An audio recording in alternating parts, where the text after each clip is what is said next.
Hi, my name is Scott Diussa, and this is the Photo Breakdown. Photo Breakdown is a podcast where I talk with a photographer, sharing the story of a specific photograph, technique, or business win. I'm your host, Scott Weidenkivowitz, and this is the Photo Breakdown. Let's break it down. Welcome to the Photo Breakdown. I'm sitting down with Scott Diussa to talk about a really cool photo for multiple reasons. For those who have followed me for some time, you know that I still am technically a musician as well as a photographer. And the photo we're looking at today, I'm going to be talking about today, is in the music realm. And and it's also a very vibrant photo, high contrast, beautifully lit. So we're gonna dig into it. But before we do, hello, Scott. Hi, Scott. Oh boy, it's not too often that we get to do that on a podcast with two Scotts. Yeah, Scott with Scott. But It's great. yeah. So I just as a related note, so I'm part of this group of photo friends that pre-pandemic we would get together once a year and travel somewhere and spend like a few days to a week photographing wherever we go. And on that trip, there was three Scots, and one of them, so three people named Scott, including myself, and then one person not named Scott, but he's actually Scottish. So there was 3.5 Scots. And that was, it also got very confusing when we were like sitting down for lunch or whatever, and everybody turns around when your name is called. Yeah, Oh really. boy, I good stuff. bet. So let's start with an icebreaker. Sure. Let's see. I got a list I'm going to pick from. So, let's see. If you could give advice to your 16-year-old self, what would it be? Practice your guitar more. Oh, Always. That's a good one. I think of that all the time because I started playing when I was 15 years old. I took guitar lessons for 4 years during high school. And although I really am happy with pretty much where I am with that now, I wish I had just really just dug in deeper, and been one of those crazy like 8-hour a day kind of people. But I still, even though I can play today and I'm happy and it's fun, but I would tell my 16-year-old self, practice your guitar more. I'm going to leave any girl thing out of that, but I'll go with the guitar one. Awesome. I always thought that learn piano better would be mine in the music topic for sure. It's one of those instruments that really, you go to somebody's house and they have a piano, you can just sit down. Not everybody has it's not often that a guitar is sitting out when you go to a friend's house. You're right. So my brother-in-law just bought a house not too long ago, and he inherited a piano that came with the house. They didn't want to take it with him. Wow. And you sit down and you're like, what should I play? Well, you know what? I can play piano, but I'm not good enough to just play something out of the hat, So it's one of those things. But yeah, anyway, I know what you mean. Actually, learning the piano would have been a good one to do when I was 16 as well. Yeah. But that wasn't the cool thing. You had to grow your hair long and play guitar and be in a band and all that good stuff. Yeah. So my next question is, what are you proudest of? What am I proudest of? Oh God, that's a big question. But if I were to just put it simply, what I'm proudest of is the ability to actually teach people things. Whether it be, I used to teach guitar lessons. I teach photography now as, for a living. I teach classes. I teach a lot. And my mother was a teacher, my sister's a teacher, and it's just sort of ingrained in me. And it's not something that just anybody can do. Every job that I ever had, my boss would always say, "Hey, can you train so and so on how to do this?" And I'm, because they couldn't, and I could, and it just kind of found me. I didn't go. That was not my goal in life to be a teacher, but you know what? I really enjoy it, and so I'm kind of proudest of the fact that I can stand in front of a group of people. I can be on a video. I could be on a podcast like this. I can be virtually on a video class, and I could just I get the point across, and I want to have fun with it. So I think that awesome. simple. Yeah, I love it. I love it. It's one being able to teach someone new to photography, someone that has been in photography but trying to learn more. It's definitely a nice feeling when you walk away and you can see that the goal has been accomplished, and Yeah. they've, even if it's one little nugget that they walk away from, it's a good feeling. Oh, it's the best when someone says, "Thank you, I learned so much." Like when Yes. I would teach classes in person, you could see it on their faces. Now I teach to a camera lens that's shooting video and out virtually, but in the chat Right. at the end of the program, when people are saying, "Thank you so much, that was wonderful," I take that for real. I mean, people can say whatever they want to online these days, and people say, "Thank you, that was great." So that makes me really very happy. It's very rewarding, and it's kind of like an adrenaline rush afterwards, and it's that's the best part of all of it. Yeah. Before we dive in, this episode is sponsored by my lead generation course for photographers called More Leads, More Clients. Yes, if you would like to increase the leads you're generating on your photography site, you can use the strategies I teach in my course. Access it at scottwyden.com/leads. Let's break down the photo.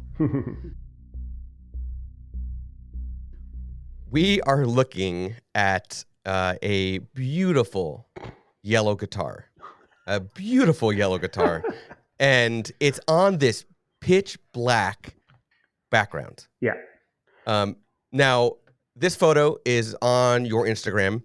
Again, for everybody listening, please be sure to go to the show notes, and we will be linking to this photo on Scott's Instagram so you can check it out. What is beautiful about this as well is that you actually use the Instagram carousel feature. So please be sure you swipe or click over to the other photos in the carousel, because Scott includes behind the scenes photos of exactly how he photographed this photo that we're talking about today. So first, what is this guitar that you photographed? Okay, so this guitar has got an interesting little story behind it. This was never one of my main guitars when I was playing. I don't have that many. I have like 7 guitars. This has always been my wife calls it the ugliest guitar that I have, because it's actually fluorescent yellow, and it's a throwback to the 80s, like completely, which was my heyday for playing guitar. So it's a total shredder. It's a Kramer guitar, but it's not the stock Kramer guitar. So any guitar players out there, you know, oh wow, he's got a vintage Kramer from the 80s. Well, this one is fluorescent yellow, and I never expected it to photograph this well. And I look at this picture and I'm like kind of mesmerized by the color. It's really close to the original, but photography just doesn't get that fluorescent part out of it. So this Right. looks like yellow, but it's Yeah. really. I'm 20 years ago, this was an ugly guitar. Now all of a sudden, it's like back in style. So the quick story behind this is I was teaching guitar lessons at a music store in Waldwick, New Jersey, called SG Music. So because I know you're Mm, from Jersey, and if there's any yep. Jersey people here, you might know SG Music. I was teaching guitar lessons there, and I was with the owner of the store, and this kid comes walking in, and he's got this guitar in his hand, and it's busted in half. And he goes, "Oh man, I dropped my brother's guitar down the stairs and I busted the neck in half. I need to buy him a new guitar. What do you have?" And so this kid had to buy his brother a new guitar that day. So I was looking at it and I'm thinking, you know what? Just a few days earlier than that, I actually went to the Kramer factory in Neptune, New Jersey, it was. And I bought some spare parts, and I bought this Kramer American neck. And I thought, oh, this neck is beautiful. I'm going to make a guitar out of this. So I said, we took the neck off, the busted neck off, and I said, I'm going to see if this thing fits. And I said, hey, listen, I'll buy the guitar for parts from you. How much you want for it? And he goes, oh, I don't know. How about like $60? And I said, you got it. So I gave him 60 bucks, and I went home. The neck fit beautifully. And Mm. it actually, I mean, it plays incredible. It's still a little screwed up on the electronics part and everything, but it plays great.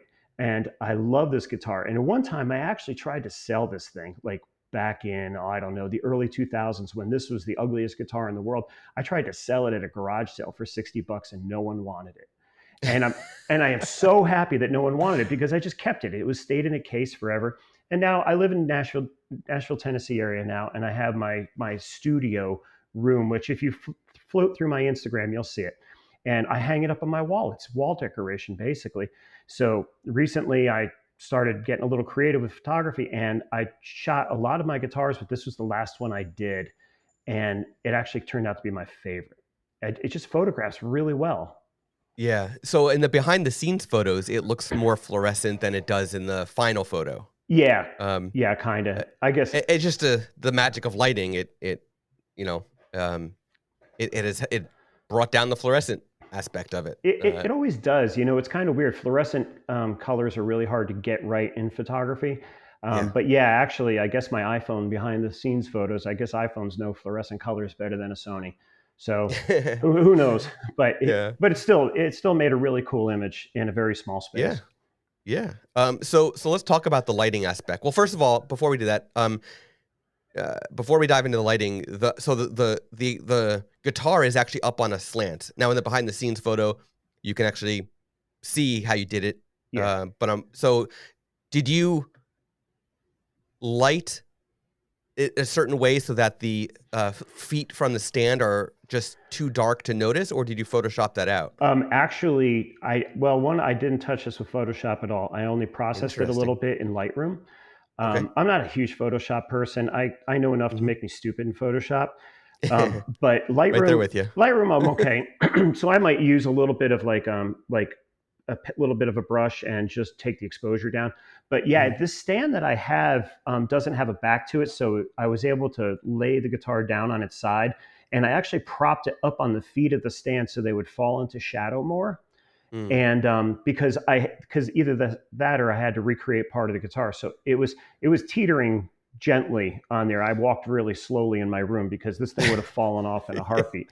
And You can tell now if you look at the behind the scenes photo, you can see that it's like just on the edge yes, where instead of where how you would normally sit a guitar in there, it like straddled. it is absolutely. But the best part Yeah. is what I was doing is, and I'll talk about the lighting in a second. I was moving the lights so one, the guitar would look good, but two, the stand went almost completely into shadow. And then all I did was just kind of do a little bit of a vignette around it to take out any of the extra that you might see a little hint of where the Mm. stand is, and just black it out. And I was really surprised that I could actually really get it like almost perfect black. I mean, there's probably a Yeah. bunch more touch-ups I could do to this picture, but this was done, processed, and up on Instagram within minutes. I don't labor over images, and I just like to get it right in the camera. That's my Yeah, thing. this is something that I could see in a a catalog for guitar. Yeah, Really, I mean it sells the guitar. it does. It does in a sense. And I posted this on a Kramer fan page on Mhm. Facebook, and it got hundreds and hundreds of likes and questions and stuff. And somebody was asking me, "How did you shoot that?" So I hope that person that asked me that is listening to this, because I actually wrote him back a pretty detailed description of how I did it. But it wasn't any sort of Photoshop magic. This is like 95% of the exact image when I shot it, and then I just did a couple touch ups and processed it to give it a little pop. That's the way to do it, and that's where as we transition into the lighting discussion, this is exactly where lighting comes in handy because you get the lighting right, you've got to do a lot less afterwards. Absolutely, And absolutely. it's more fun, in my opinion. Getting the lighting right is way more fun than killing yourself in Photoshop. Well, the creative process on this. So, like, one day I just okay. So, let me back up here. I'll start talking Mhm. about how, like, what I was using and stuff. The lighting is something. It's not flash. It's not strobes or anything like that. The lighting is actually LED lighting, Mhm. and I got this thing called specular, and it's by a company called Spiffy Gear, and it's Yep. actually sort of meant for the video industry. But I'm like, I mean, my subject's not moving. I could shoot whatever exposure I want, and it was like, Yeah. I don't know, it's like a 60th of a second. It really wasn't that low. Um, but so I got these specular lights from Spiffy Gear, if you guys want to look that up. But they're basically, what they are is like a LED light bars, and you could put them together in certain ways, and then you can connect them together to make like a 3 light setup, which is actually what I did with this. So I had this lighting system, and I'm like, you know what? I need to be creative today. And I'm like, okay, so I photographed my bass guitar first, and I did a real kind of close up. And if you look through my Instagram, you'll see all these pictures. And then I photographed my blue Charvel guitar. And then I'm like, okay, this is looking really cool. and then I photographed my natural wood carving guitar, and then I picked out this yellow Kramer, and this is the one that made me excited. I'm like, okay, now I'm getting there. So it took like 4 guitars in for the creativity to happen, and I'm like, okay, I'm starting to perfect the process, see the lighting, get the composition right. And it was exciting because you could just move these lights, and I'm watching the what I was doing is I was tethered to the computer, and I was watching on my monitor in my studio here. And I say studio, this is my office, music room, photography, everything. It's just a room in my house. Yep. And so I'm looking at the live view from the camera on my monitor. I was using a program called Smart Shooter 4, and I was tethered like with a an orange uh, tether tools Tether tools. cable, Yeah. yeah, Yep. straight into it. So I'm looking at the live view, and I was able to actually move the lights, because if you look at the guitar as I'm talking to you about it right now, there's some highlights on the back of it. The back of the Mhm. guitar is lit, and underneath the neck of the guitar is lit. And I was Yep. able to compose and move the lights so the reflection of the lights was just where I wanted it to be. Because the first couple images, I'm like, oh, that's a big hot spot there, and oh, that's not really good there, and oh, I could see the stand there. So I Right. started moving the lights around, and with live view on, I could just see exactly what they're going to look like before I take the picture. And so instead of using strobes and having to shoot the picture, move the light, shoot the picture, move the light, I was actually doing everything in real time live, tethered to my computer with live view on. So it made the process really easy, which was really Yeah. cool. Yeah. That's the beauty of the tether tool system too. Is just Yeah. good quality long cables that can go where you need them, and just having the nice tethering situation, whether you're going into Lightroom or whatever software, is Hmm. just a really nice thing. I do it whenever I need to. I Yeah, do it. Um, but those cables come in real handy for a variety of things. they Um, do.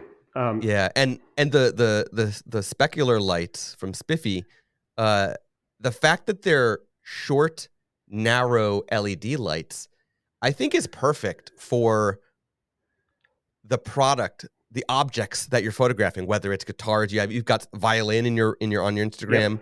Those are perfect because they're not too big. They're not these giant light sources you need to worry about, flagging or whatever. They're very specific of where the light goes. And the best part is you can actually add them together so they make a larger light source, or you Right, can right. stretch them out. Like I had like two end to end in front of the guitar. I had a couple end to end underneath the back. If you look in the behind the scenes in the third picture, behind, like, this was sitting on like a Pelican case with a black Mhm. piece of plastic over it.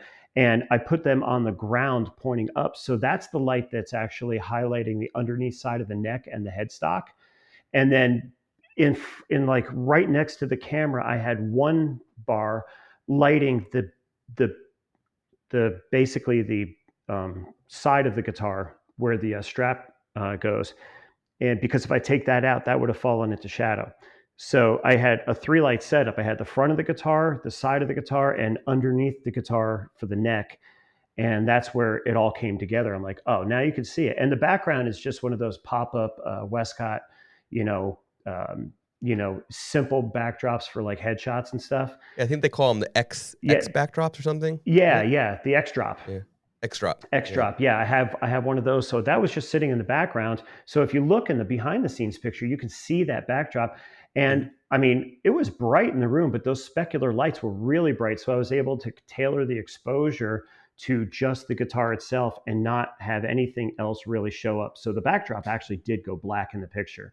Interesting. So you leave the room light on. You don't turn it off and just I turned it off, but it didn't make much of a difference because I got two okay. bright windows in this room and Oh, daylight okay. was just pouring in. So it wasn't like I was shooting in the dark. Right, So right. I just used the specular light. The power of those lights are actually, those LED lights are really, really Yeah, powerful, and they're very yeah. much flicker free, which is awesome. So that you don't get like bands in your images from LEDs like a lot of them Right. do, and you also don't Yeah. get exposure differences between pictures, because that's going to Yep. lead me to my next point in this whole thing. You can't get this image the way I shot it in one single frame. Okay, Interesting. because even if I stopped the lens down, this was with a Sony A7R4 and a 24 to 105 lens. Okay. And I was back all the way at 105 for this to cut the amount of background down to just the guitar. So I didn't have any spillover. And also, it didn't have enough depth of field at like f22 to be able to get the whole guitar in focus. So what I was doing is in the So smart, you had a focus stack. I did. So Oh, what I okay. did was I actually brought the exposure back down. I don't know, it was probably f5.6 or something like that.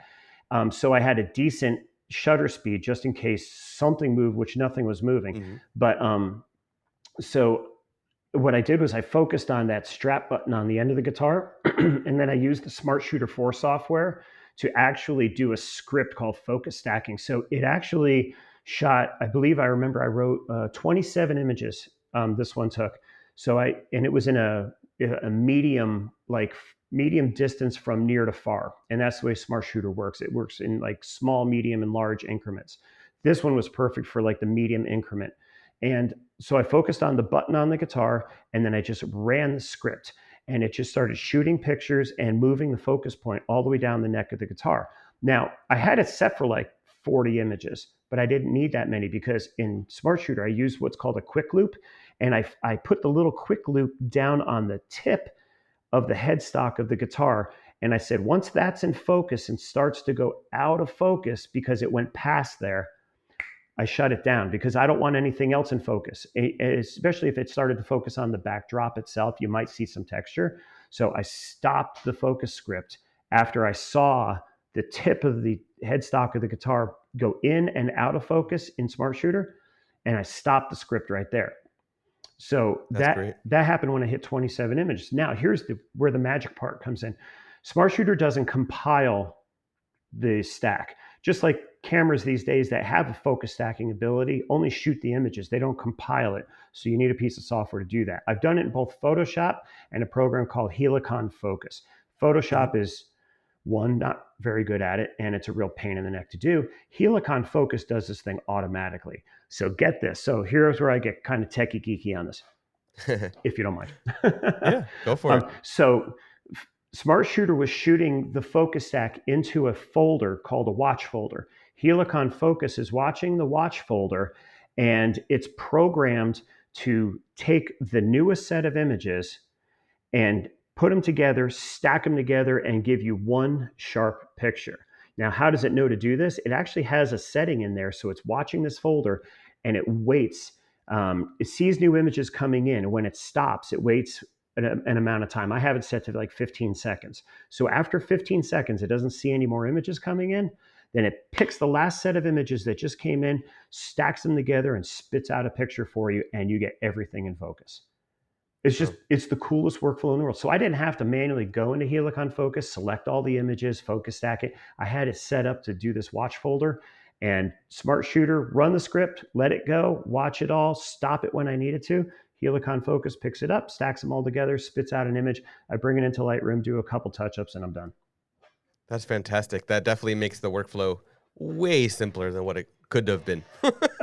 Yeah, when I started getting into this, and I'm like, oh, this was too easy on one guitar, so I got to shoot another one. Now I got to shoot another one. Now I got to do my violin, and not that I can play the violin, but I have one, and I want to shoot the violin. I shot my acoustic guitar, which I didn't post, and I just started shooting like everything because one, it was set up, and two, it was working so great. I didn't want to waste the opportunity.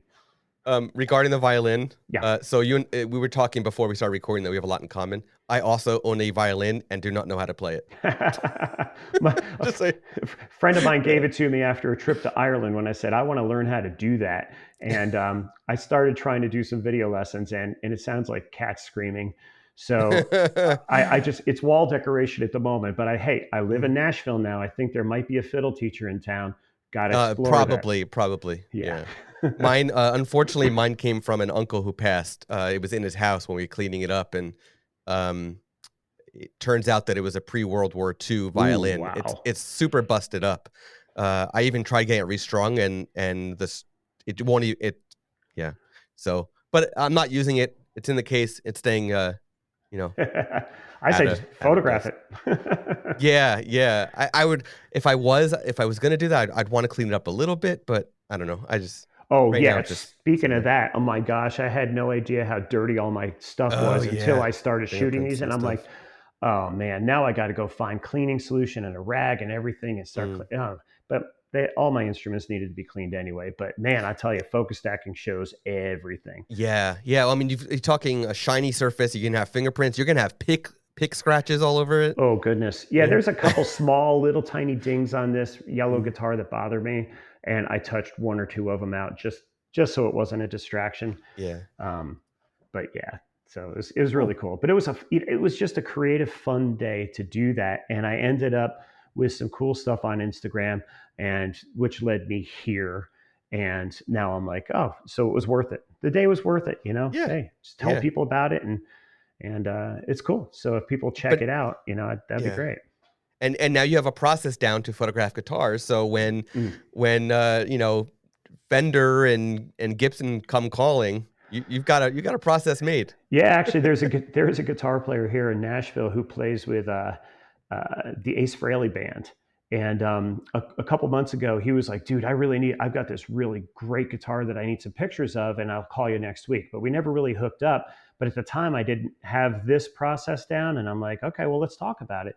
Now I'm thinking, well, maybe I got something new, a new way to show him whatever this guitar looks like that he needs pictures of, and Mm. I'm like excited to. I almost want to contact every musician in Nashville that I know and say, "Give me your most interesting instrument for a day, if you Yeah. trust me." And I just want to start documenting them.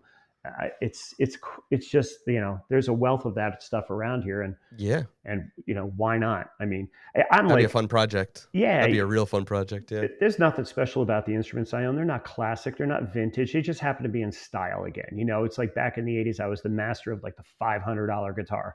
You go to Sam Ash Music, you buy a blue Charvel, and you're all set. $500. Mm. You know, you know, I'm giving you a title for this project. You should call it Treasured Axes. treasured There you axes. go. Yeah. Ooh, all right. There you go. You get total credit for that one, Scott. Yeah. Thanks. Well, Scott, thank you so much for breaking down this photo with me. Yeah, I've got one more question for you, sure. or two more, but the first one, what should I have asked you but didn't? Uh, buh, buh, Catching you off guard. yeah, what should I have asked you but Mm-hmm. didn't? You pretty much asked me some really interesting stuff. Maybe what else do I like to photograph besides guitars and things like that? All right. What else do you like to photograph? My favorite stuff to photograph is live music, concerts. And Nice. I've been a concert photographer for many, many years. And I used to teach, along with a great concert photographer, Alan Hess, on the West Coast. I used to teach Mm-hmm. concert photography workshops at Photoshop World each year. And I'm hopefully going to be shooting pictures of Miles Kennedy soon. He's coming into Nashville, and I work with a bunch of different bands. So that's my favorite thing to do. My second favorite thing to do is travel photography. Mm. My previous job, I used to travel all over the world, so I have the travel bug, and I love doing that.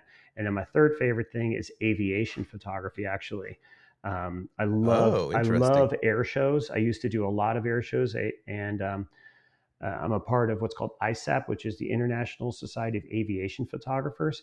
Mhm. There's a group of people that just know so much about airplanes, so much more than I ever would. But airplanes were like my favorite thing when I was a kid. So just send me to an air show, and I'm a happy person. So kind of a little roundabout thing there. So what you need to do is travel to some location that's having an air show, and along the way, photograph a band live Yeah, in the absolutely. same location, and Hey, then you've got it made. score. Absolutely. So, so where can our listeners connect with you online? Well, on Instagram, it's my first initial and last name. I'm probably going to do something different soon, but it's SDIUSSA. So at SDIUSA on Instagram. That's where I kind of post most of my stuff. Scott Diussa, DIUSSA Photography on Facebook. You can ping me there. If you friend me on Facebook on my personal side, if I don't know you, I'm probably going to let you go because Hmm. I just, it's too much to handle. And but I'd rather, if I'm going to talk photography, I want to be, through my photography page or through Instagram. And if you go to scottdiussa.com, that's my website, which I try to keep fairly updated with some of my stuff. And but not as much as like the Instagram. Instagram seems to be doing really well. So I post most of my rock and roll and stuff pictures there. The Scott Diussa Photography on Facebook is more of anything photography related. Instagram's a little bit more music focused. Awesome. Yeah. Well, thank you for listening to the Photo Breakdown. For the show notes and to see the photo that we shared today and talked about today, visit photobreakdown.com.